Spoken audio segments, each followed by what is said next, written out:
들을 찾아놨습니다. 그래서 뒤집어 가시면서 보시고 그 빨강색으로 표시된 곳만 이따 성경을 직접 찾아보도록 하겠습니다. 성도는 의와 거룩함으로 새롭게 지음을 받은 새 사람입니다.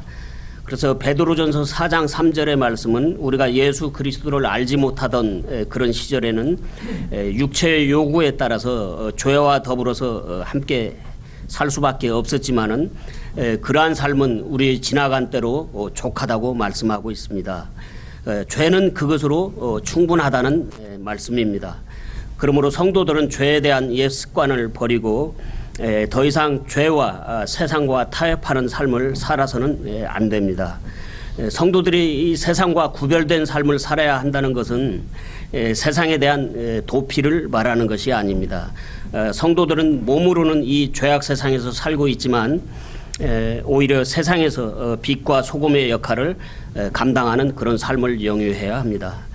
그러면 죄란 무엇인가 해서 처음 아담이 범한 죄를 우리 창세기 3장 11절을 보겠습니다. 그분께서 이르시되 내가 벌거벗은 것을 누가 내게 알려주었느냐. 내가 내게 먹지 말라고 명령한 그 나무에서 나는 것을 내가 먹었느냐 하시니. 하나님께서 아담의 죄에 대해서 확인을 하시는 장면인데요. 저는 구원을 받고 나서 한 6개월 정도는 구원의 기쁨과 감격을 만끽하며 정말 황홀한 가운데서 믿음 생활을 했습니다. 그래서 그때는 하루하루가 마치 꽃구름 위를 걷고 있는 것만 같았습니다. 그러다가 이제 하나님께서 저를 요람해서 그만 내려오게 하심으로 어려움을 겪게 되었을 때 저는 하나님께서 왜 선악을 알게 하는 나무를 만들었을까? 그 나무를 만들지 않았더라면 아담이 그 나무의 열매를 따먹지 않고 죄를 범하지도 않았을 텐데 하고, 또 왜 아담은 그 열매를 따먹어서 인류를 이렇게 고생하게 할까 뭐 하고 힘들 때마다 저는 이제 그런 생각을 했었습니다. 그런데 여러분, 아담이 하나님을 순종하는 것과 선악을 알게 하는 나무의 존재는 완전히 별개의 문제인 것입니다. 선악을 알게 하는 나무의 존재는 에덴의 동산에 꼭 필요했기 때문에 하나님께서 거기에 나무가 유치하도록 하게 하셨다는 말씀입니다. 그래서 선악을 알게 하는 나무의 존재는 아담이 자발적으로 하나님을 순종하는지 또는 불순종하는지 그 여부를 가늠하는 척도가 되었기 때문입니다. 그러한 이유에서 하나님께서는 이 나무를 동산의 한 가운데다 놓으셨다고 생각이 됩니다. 그래서 언제라도 아담과 이브가 거기에 있는 나무와 그 열매를 쉽게 바라보면서 하나님 말씀을 기억하고 이제 하나님께 대한 사랑과 순종을 다짐할 수 있도록 그렇게 하나님께서 해놓으셨다고 생각이 됩니다. 그런데 다만 마귀 개입으로 인하여 그러한 균형이 깨어지기 전까지 선악을 알게 하는 나무는 그와 같이 순기능을 하도록 하나님께서 창조하신 좋은 나무였다고 생각을 합니다. 여러분, 우리에게 주어진 영혼이라는 시간을 놓고 생각해 볼 때 잠시 동안에 불과한 이 땅 위의 삶 가운데서 우리가 아무런 어려움도 없이 장애물도 없이 둔한 인생을 살아가는 것보다는 비록 그것이 가시가 되어서 나를 찌르고 힘들게 하더라도 그래서 지금은 좀 괴롭지만은 그런 장애물이 있음으로 해서 우리가 마음을 다하여 하나님을 사랑하고 그분께 순종할 수 있도록 그 동기가 부여된다면은 그런 영혼의 길목에 서 있는 우리에게 있어서 그것은 복이 되는 것이 아니겠습니까? 물론 우리는 가시를 싫어하죠. 그런데 여러분, 선악을 알게 하는 그 나무 자체는 불행을 부르는 나무가 아니었습니다. 하나님께서 지으신 모든 창조물들은 선하기 때문입니다. 거기 디모데전서 4장 4절을 보겠습니다. 그래서 하나님의 모든 창조물들은 선하고 하나님의 모든 창조물들은 선하다고 말씀하고 있습니다. 그러므로 여기서 중요한 것은 이 나무의 존재보다는 아담이 하나님 말씀에 순종하느냐의 그 여부에 달려 있었던 것입니다. 그러나 아담은 이브의 권유로 그 나무의 실과를 먹고 말았습니다. 그런데 아담이 그 실과를 먹기 위해서는 먼저 한 일이 있었는데 그것은 그 실과를 먹지 말라는 하나님의 말씀을 아담은 마음으로부터 버렸던 것입니다. 이처럼 죄는 하나님을 등지고 하나님 말씀을 버릴 때 시작이 되는 것입니다. 그래서 사무엘상 15장 23절의 말씀을 보면은 사무엘은 이스라엘의 초대왕 사울에게 왕이 주의 말씀을 버렸으므로 그분께서도 왕을 버려 왕이 되지 못하게 하셨나이다라고 말하고 있는데, 사울왕 역시 아말렉을 진멸하라는 하나님 말씀을 먼저 버렸기 때문에 아각 왕과 살찌고 좋은 짐승들은 남겨두는 그런 불순종의 죄를 범하고 말았던 것입니다.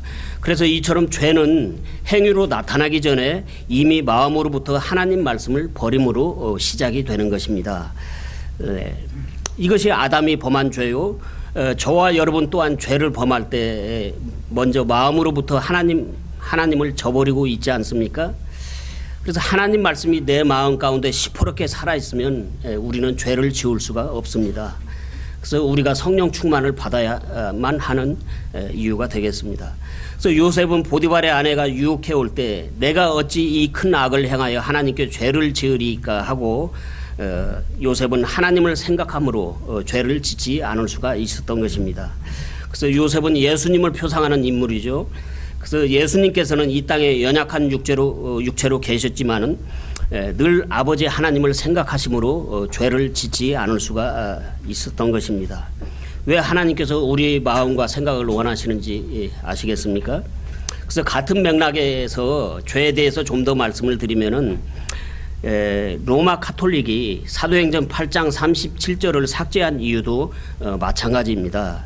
그래서 사도신경이 신앙 고백이 아니라 사도행전 8장 37절, 그러니까 에티오피아 내시의 예수 그리스도에 대한 고백이 진짜 성도들의 신앙 고백인 것입니다. 그러나 카톨릭은 자신의 그 믿음을 고백할 수 없는 유아들과 구원받지 못한 사람들을 카톨릭 신자로 만들기 위해서 사도행전 8장 37절 말씀이 시퍼렇게 살아있는 한 불편하니까 그 구절을 성경에서 의도적으로 삭제한 것입니다. 그래서 이후로 그들은 마음 놓고 죄를 짓게 되었습니다. 그리고 성경의 부록으로 미니 외경인 사도신경을 끼워 팔기에도 성공을 한 것입니다. 카톨릭의 그러한 방식에 따라서 일반 개신교에서도 구원 여부와 상관없이 일단 교회에 등록하면 기독교 신자로 간주하고 있지 않습니까? 그래서 사도행전 8장 37절 이 한 구절의 삭제로 마귀는 엄청난 효과를 거두고 있는 것입니다. 그래서 옛날에 새로 쓰기로 된 그 관주 성경에는 사도행전 8장 37절이 그 난회주로 그 아래에 있었는데 그것도 이제 가로쓰기 성경이 나오면서 점점 성경에서 사라지게 되었습니다. 그래서 옛날에 저는 서점에서 성경을 살 때면은 꼭 먼저 사도행전 8장 37절이 난해주에 있는가 보고 난해주가 있는 성경으로 골라서 구입을 했던 것이 생각이 납니다. 다음에 예수님이 오셔서 한 일, 베드로전서 3장 18절을 보겠습니다. 그리스도께서도 죄들로 인하여 한번 고난을 받으사 의로운 자로서 불의한 자를 대신하셨으니 이것은 그분께서 육체 안에서 죽임을 당하셨으되 성령으로 말미암아 살아나셔서 우리를 하나님께로 데려가려 하심이라. 불효한 저와 여러분을 대신해서 죄의 값을 치러주신 것인데 그것을 구속 사역이라고 합니다. 의로우신 예수님께서는 불의한 저와 여러분을 대신해서 육체로 고난을 받으시고 죽임을 당하셨지만 성령으로 말미암아 다시 살아나심으로 우리로 하여금 거룩하신 하나님의 존전에 나아갈 수 있게 해주신 것입니다. 우리는 예수님의 공로를 힘입어 하나님 앞에 설 수 있게 되었습니다. 다음 예수님 십자가 후의 죄에 대해서 보겠는데요. 요한복음 16장 9절을 보겠습니다. 죄에 대하여라 함은 그들이 나를 믿지 아니하기 때문이요. 다른 것이 아니고 예수님을 믿지 않는 것이 죄라고 말씀하고 있습니다. 그러면 로마서 5장 12절을 좀 찾아보겠습니다. 로마서 5장 12절에서 14절을 좀 보겠습니다.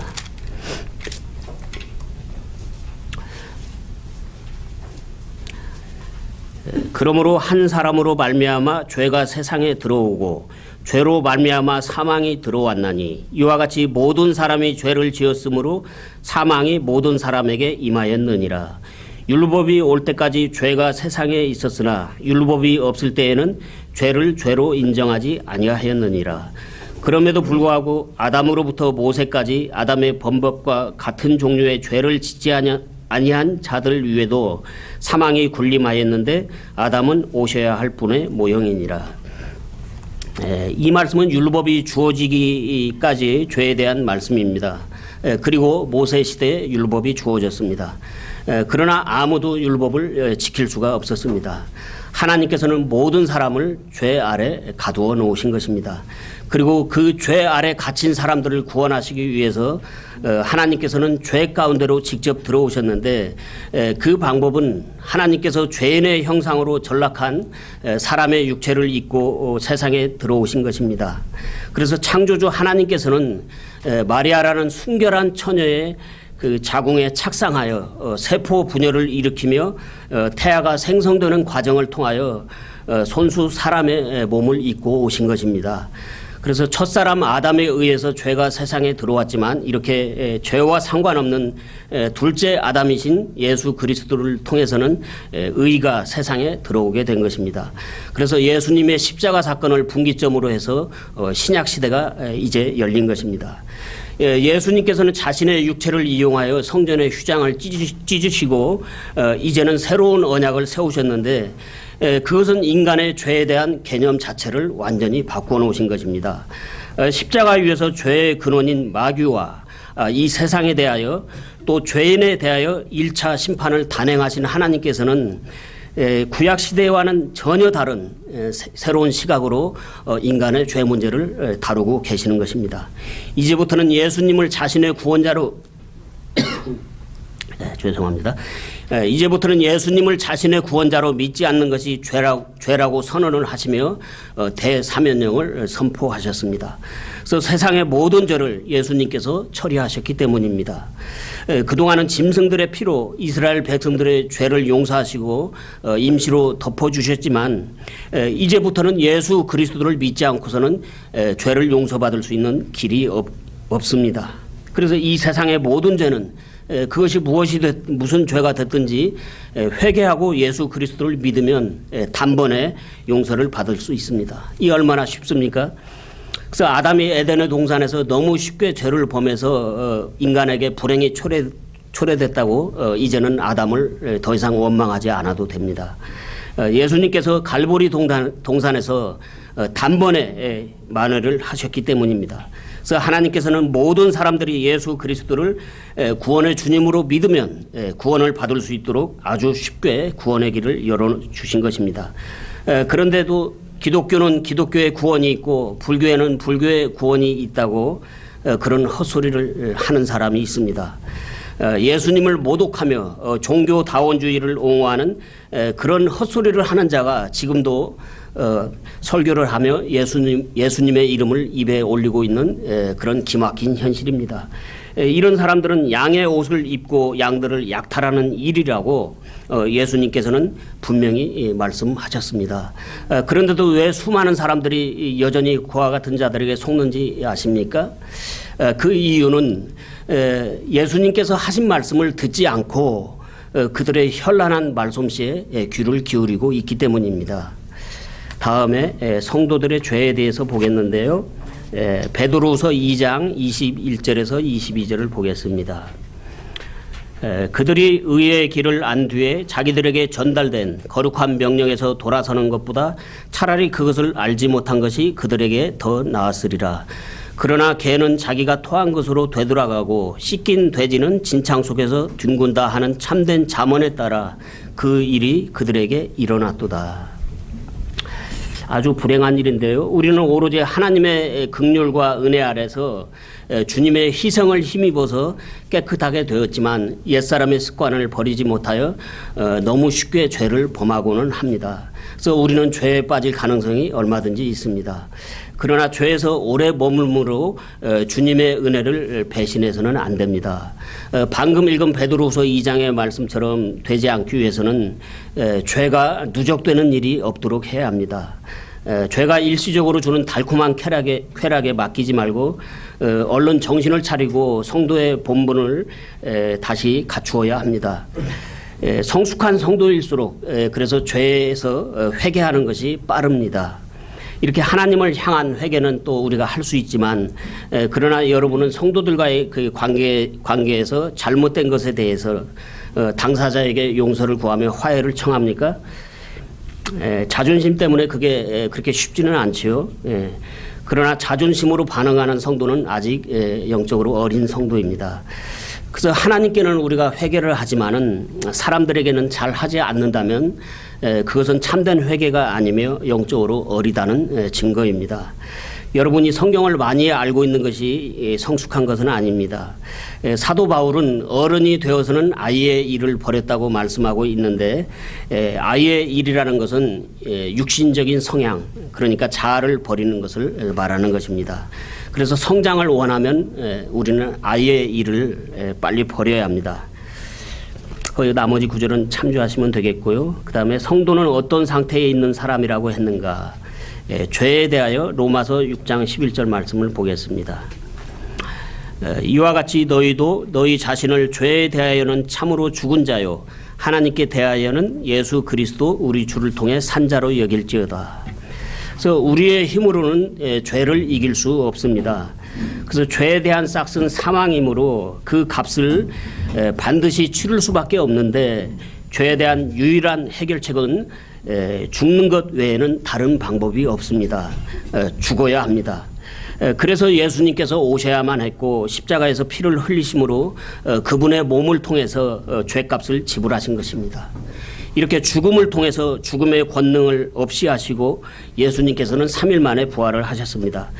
그래서 우리도 일단 예수님의 그 본을 받아서 십자가 사건을 개인적으로 받아들임으로써 혼의 구원을 받았지만 이것을 계속해서 생활 가운데서 적용함으로써 죽음의 권능이 우리를 지배하지 못하도록 죄에 대하여는 언제나 우리의 그 육신을 이 자아를 죽음에 넘겨주어야 하는 것입니다.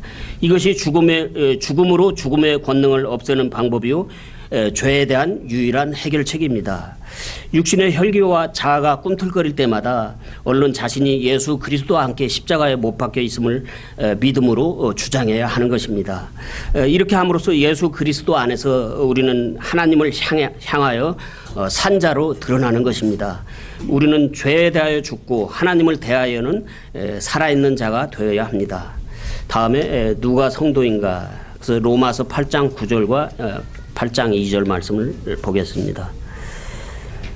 그러나 너희 안에 하나님의 영께서 거하시면 너희가 육신 안에 있지 아니하고 성령 안에 있나니 이제 어떤 사람에게 그리스도의 영이 없으면 그는 그분의 사람이 아니니라. 이는 그리스도 예수님 안에 있는 생명의 성령의 법이 죄와 사망의 법에서 나를 해방시켰기 때문이라. 하나님의 영, 성령님을 마음에 모시고 있는 사람이 성도인데요. 이제 성도들은 죄와 사망의 법에 더 이상 굴복하지 않아도 됩니다. 그런데 이런 놀라운 합법적인 지위를 획득했음에도 우리가 번번이 패배를 맛보게 되는 것은 연약한 우리의 육체로 인하여 우리가 육신의 소욕을 따르기 때문입니다. 죄와 사망의 법에서 해방이 되었으므로 스스로 다시 그 법 아래 굴복을 하게 되는 것이죠. 그러므로 우리는 육신을 따라서 걸으면 반드시 패배하게 되므로 성령을 따라서 걸어야 합니다. 하나님께서는 성도들이 육신의 요구를 물리치고 성령님의 요구를 따를 때 승리할 수 있도록 그렇게 해놓으셨기 때문입니다. 그래서 선승구전, 성도는 이겨놓고 싸우는 사람들입니다. 로마서 6장과 7장에 기록된 것처럼 사도 바울은 육신과의 처절한 분투를 통하여 마침내 승리함으로 이 로마서 8장의 위대한 진리를 경험했는데 그것은 성령님을 따랐기 때문이었던 것입니다. 우리에게도 하나님이 영이신 성령님이 계십니다. 여러분은 구원을 받으셨습니까? 죄들로부터 구원을 받은 사람은 육신 안에 있지 않고 성령 안에 있는 사람들이라고 말씀하고 있습니다.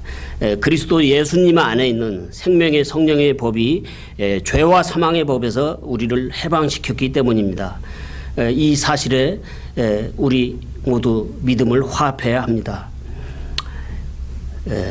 우리가 처음에 구원을 받게 될 때 예수님께서 십자가에서 이루어 놓으신 구속 사역을 믿음으로써 몇 구절 안 되지만 그 구절에 믿음을 화합함으로써 그 구절이 우리에게 유효하게 된 것입니다. 마찬가지입니다. 그래서 우리는 육신의 요구를 따르지 않아도 성령님의 요구를 이제 따르게 될 때 승리할 수 있도록 그와 같이 해놓으셨다는 말씀이죠. 자, 그 다음에 성도로서 구별된 자에 대해서 보겠는데요. 어떻게 의의 종이 되었다고 했는가? 로마서 6장을 보겠습니다. 로마서 6장 17절에서 19절을 보겠습니다.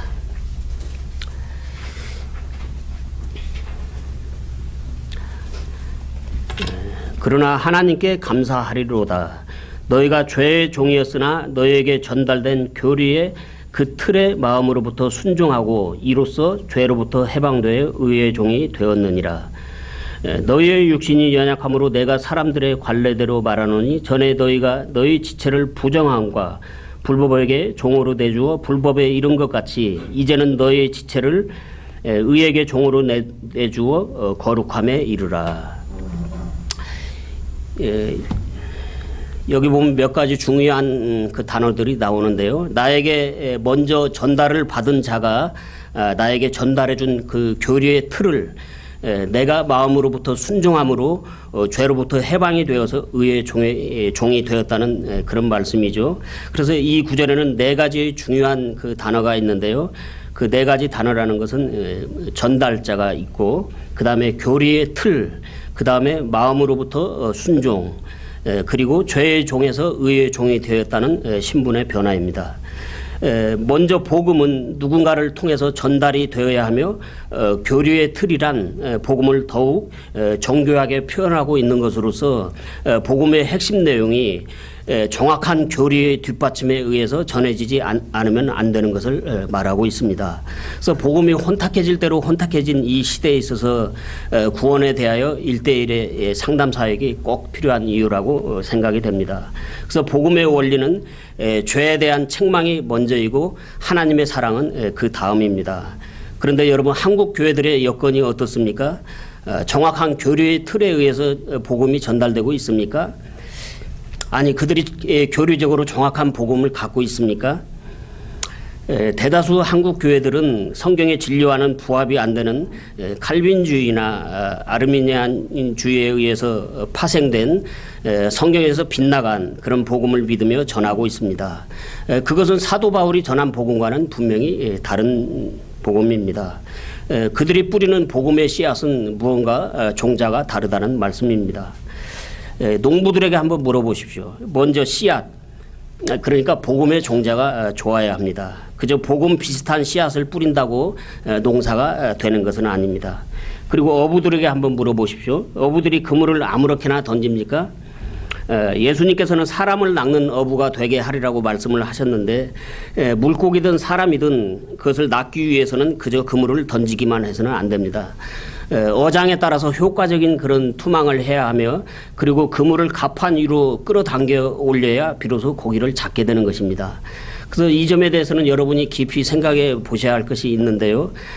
그것은 죄인이 구원을 받기까지 그 복음의 메커니즘에 대해서 논리적으로 깊이 숙고하지 않으면 사람을 낚을 수가 없습니다.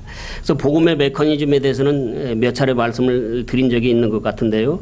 그래서 오늘은 핵심 주제가 아니기 때문에 다음에 또 기회가 있을 때 말씀을 드리겠습니다.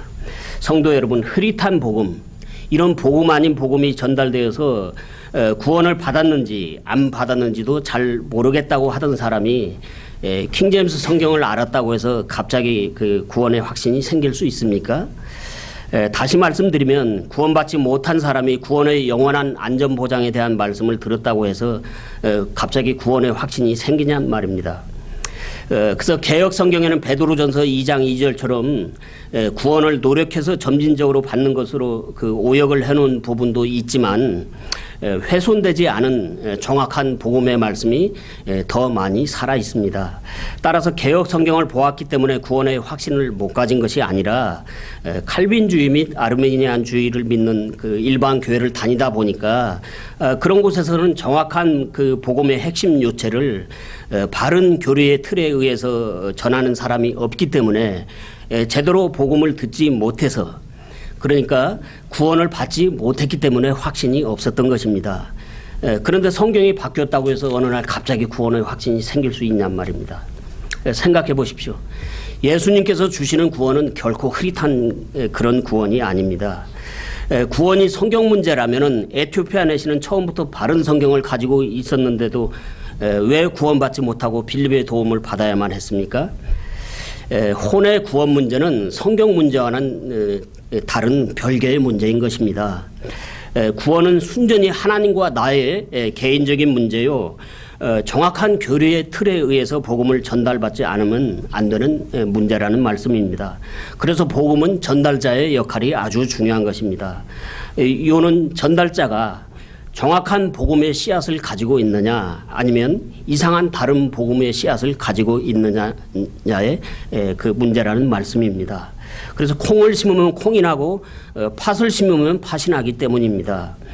구원의 확신 여부를 논하기 위해서는 먼저 구원받은 분명한 사실이 있고 난 그 다음에 이릅니다.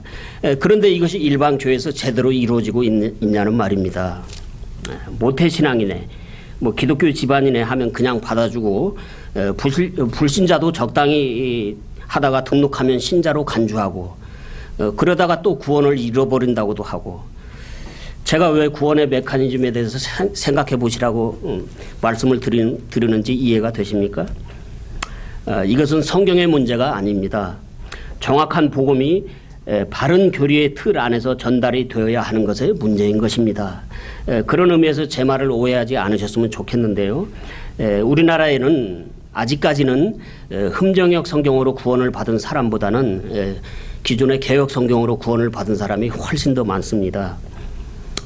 물론 그 역사가 또 다르기 때문에 그럴 수도 있는데요. 어쨌든 영적인 출산에도 이처럼 그 순산과 아주 힘든 난산이 있습니다만, 그러나 난산 또한 정확한 복음이 전해져야 되는 일입니다. 그 다음에는 이제 피전도자가 복음, 그러니까 그 교리의 틀을 마음으로부터 순종했다는 그 말이 중요한데요. 이것은 뭔가 그 당사자의 마음 안에서부터 무언가 일이 시작되고 있음을 사도 바울은 말씀하고 있는 것입니다. 그래서 아까 우리가 죄를 범할 때도 마음으로부터 무슨 일이 먼저 시작되고 있는 거죠. 그래서 마음으로 믿는 것에 대해서 사도 바울은 로마서 10장 9절과 10절 말씀에서 아주 더욱 명료하게 말씀을 하고 있습니다. 그리고 이렇게 해서 우리는 이제 신분이 죄의 종에서 의의 종이 되었는데, 의의 종이 된 신분을 누리기 위해서는 우리 성도들이 불의와 타협해서는 안 됩니다. 그래서 불의와 타협하지 않기 위해서는 우리의 몸을 의에게 내주어서 거룩함에 이르라고 말씀하고 있는데, 저와 여러분이 추구해야 할 그런 일입니다. 다음에 구별된 자가 같이 하지 않아야 될 것. 고린도후서 6장 14절에서 18절도 좀 찾아보겠습니다.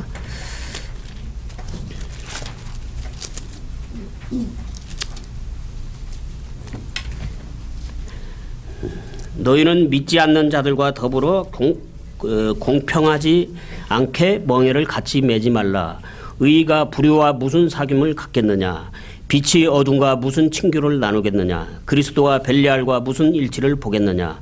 혹은 믿는 자가 믿지 않는 자와 무슨 몫을 나누겠느냐. 하나님의 성전이 우상들과 무슨 조화를 이루겠느냐. 너희는 살아계신 하나님의 성전이니라.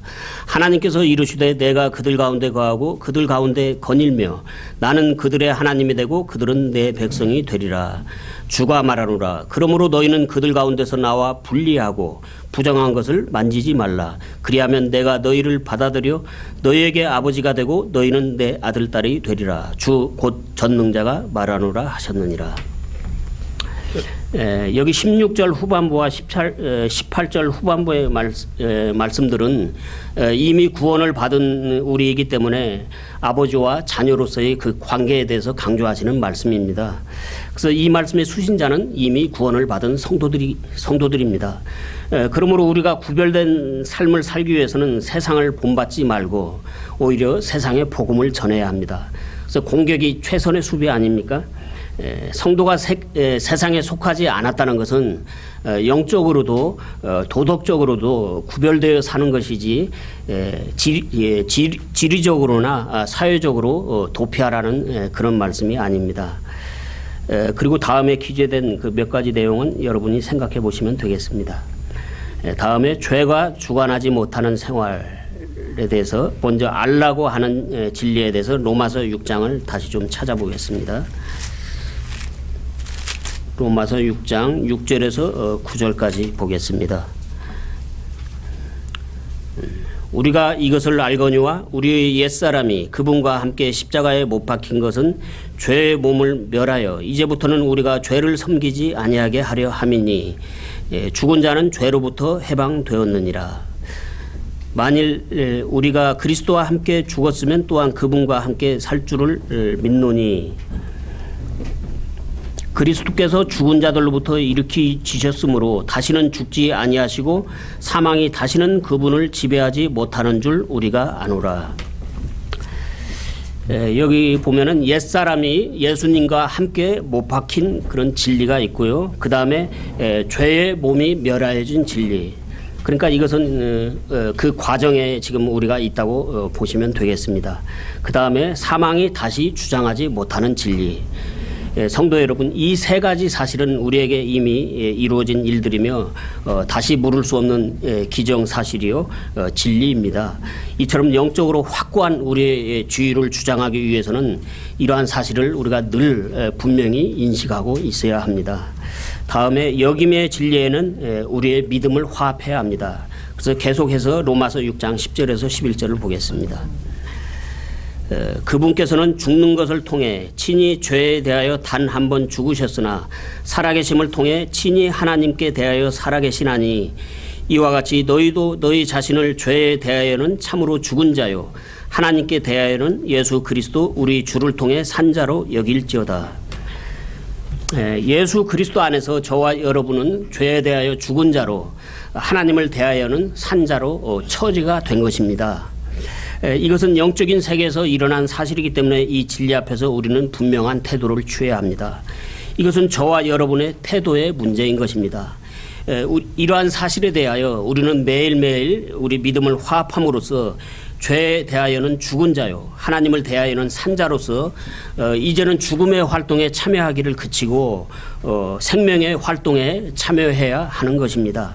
이러한 사실을 믿음으로 따를 때 이 역임의 진리는 우리에게 놀라운 효력으로 입증해 보일 것입니다. 다음에 드림의 진리는 우리의 순종에 달려있는데요. 계속해서 로마서 6장 12절에서 14절까지 보겠습니다. 그러므로 너희는 죄가 너희의 죽을 몸 안에서 군림하지 못하게 하여 몸의 정욕 안에서 죄에게 순종하지 말고 또한 너희 지체를 불의의 도구로 죄에게 내주지 말며 오직 너희 자신을 죽은 자들로부터 살아난 자로서 하나님께 드리고 너희 지체를 의의 도구로 하나님께 드리라.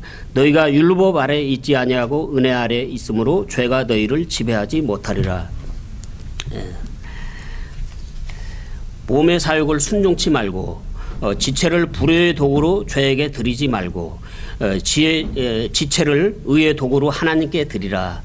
이렇게 요약이 되는데요. 십자가를 통해서 우리의 죄에 대한 모든 문제를 해결할 수가 있게 되었음에도 여전히 죄에게 종노릇한다는 것은 성도로서 수치스러운 일일 뿐만 아니라 억울한 일입니다. 바로 지금 심기일전하여 우리 지체를 하나님께 드리는 저와 여러분이 되시길 바랍니다. 그럼 우리가 그렇게 하면은 의로우신 하나님께서는 죄가 우리를 주관치 못하게 하시며 우리 지체를 의롭게 사용하실 것입니다. 우리는 은혜 아래 있기 때문에 죄가 우리를 지배하지 못한다고 말씀하고 있습니다. 우리가 말씀을 믿고 순종하면 말씀이 우리 안에서 그 일을 이루십니다. 다음에 성도의 구별된 생활의 원리에 대해서 보겠는데요. 성경에는 우리가 해야 할 것과 하지 말아야 할 것들이 있는데요. 하나님의 것으로서 거룩히 구별된 우리는 말씀대로 행해야 합니다. 하나님 말씀은 우리 신앙의 최종 권위일 뿐만 아니라 표준이기 때문에 그렇습니다.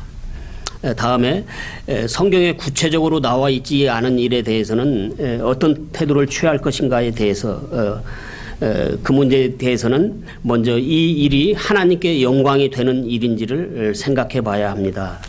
그래서 고린도전서 10장 31절을 거기 보겠습니다. 그런즉 너희가 먹든지 마시든지 무엇을 하든지 모든 일을 하나님의 영광을 위하여 하라. 이것은 1절부터 이제 쭉 이렇게 연결된 말씀인데요. 영적인 지식이 우월해서 자신은 그 문제를 피할 수 있다고 하더라도 믿음이 연약한 성도는 아직 그만한 지식이 없으므로 그 형제가 실족하지 않도록 충분히 배려를 해서 절제를 해야 한다는 그런 말씀이 되겠습니다. 그래서 이것이 성숙한 성도입니다. 당시 사회 시장에서는 그 우상 앞에 희생물로 바친 그 고기만을 팔기 때문에 그 고기를 사서 먹는 것이 죄가 되는 것은 아니지만은 그것으로 인하여 믿음이 연약한 성도가 실족을 하게 될까봐 그 형제에게 덕이 되지 않는다면은 절제를 하겠다는 그런 사도 바울의 자세인데요. 형제와 하나님을 사랑하는 사도 바울의 그 고귀한 마음으로부터 나오는 그런 미덕인 것입니다. 그래서 저와 여러분이 본받아야 할 귀중한 마음이 되겠습니다. 다음에 끝으로 우리가 하려는 이 일이 양심에 거리낌이 없는가 생각해 봐야 합니다. 그래서 사도행전 24장 15절에서 16절을 보겠습니다. 또 그들도 스스로 인정하는 바 하나님을 향한 소망을 내가 가졌으니 그것은 곧 죽은 자들의 부활, 즉 의로운 자들의 부활과 불의한 자들의 부활이 있으리라는 것이니이다. 이 소망 속에서 나는 하나님과 사람들을 향하여 항상 양심에 실족하는 일이 없도록 스스로 힘쓰나이다. 그래서 우리가 무슨 일을 하든지 하고자 하는 이 일이 성경에 명확히 기록되지 않았다면은 그 일에 대해서 우리 그 믿음으로 판단을 해보고 이것이 우리 신앙 양심에 저촉이 되는 일은 아닌지를 생각해 봐야 합니다. 그래서 뭔가 양심에 꺼리낌이 있다면은 그것은 내 안에 계시는 성령님께서 동의하시지 않기 때문에 그 어딘지 알게 모르게 마음이 불편한 것입니다. 그러니까 성경에 기록되지 않은 문제에 대해서는 우리가 이성을 가지고 건전한 그런 생각과 판단으로 양심에 따라서 이렇게 결정을 하면 되겠습니다. 이것으로 마치겠습니다.